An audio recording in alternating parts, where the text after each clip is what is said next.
C'est le nouveau roman de Stephen King.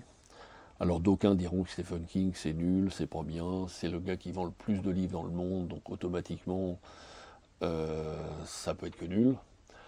Alors tout le monde n'est pas Marc Lévy, c'est pas parce qu'ils vendent plein de livres que c'est forcément mauvais. C'est sans doute le meilleur bouquin qu'il ait écrit depuis 20 ans, c'est-à-dire depuis It, ça en traduction française. Alors Stephen King, c'est un auteur de livres fantastiques, mais il se fout complètement du côté fantastique de l'histoire. Là, il y a un dôme qui apparaît sur une ville. Pourquoi il apparaît? Lui, il part du principe que les extraterrestres existent, donc que c'est un truc surnaturel qui arrive. L'explication du pourquoi du comment, il n'en a rien à faire. Ce qui l'intéresse, c'est de raconter comment des gens ordinaires, dans une vie ordinaire, se retrouvant mêlés à une histoire complètement invraisemblable et complètement folle, vont réagir. Généralement mal. Et là, c'est même pas en vrille que ça part. C'est carrément...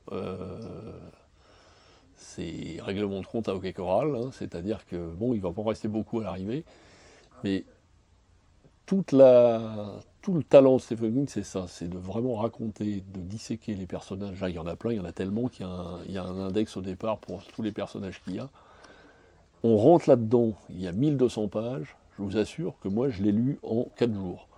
Parce que tellement c'est bien. En plus, le reproche qu'on fait à Stephen King, je suis un peu d'accord avec lui, des fois, c'est qu'il ne sait pas toujours finir ses livres. Là, par contre, c'est carré, net, précis, on sait pourquoi ce qui arrive. Je vous dis, c'est pas le principal but de savoir pourquoi c'est arrivé là, si ça existe, si c'est faisable et tout ça, on s'en fout, ça, c'est pas le problème. C'est vraiment raconter la vie quotidienne de gens qui partent en vrille totalement.